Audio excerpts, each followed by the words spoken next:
Last week, the Lebanese army defused 2 booby-trap cars in a single day, thus preventing new bombings from happening. And in the latest related development, the army intercepted and defused another vehicle packed with 240 kilograms of explosives that was on its way to carry out another terrorist attack. These developments were preceded by the arrest of 4 high-profile terrorists: Saudi national Majid al-Majid, Lebanese nationals Jamal Daftardar and Omar al-Atrash, and Palestinian national Naim Abbas. If the army will arrest also others, it will be very in psychological,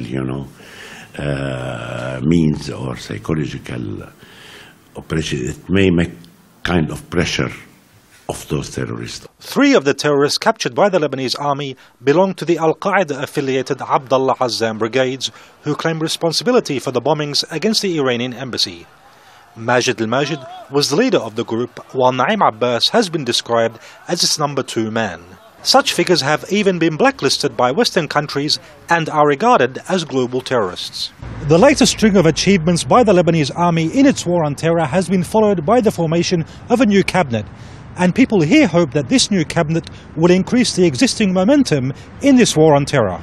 Members of the new cabinet who spoke to Press TV underscored that the fight against terror will be the first priority on the list. The Prime Minister named the cabinet as a national interest cabinet, and he said his first priority to confront terrorism. The main task of this government is to push all the security forces to collaborate together in order to gain this combat against terrorism. Lebanon's new cabinet is just a few days old, but it does comprise both Hezbollah and its allies and the rival March 14 movement, which could hence ease the political tension that has helped create fertile ground for terrorism.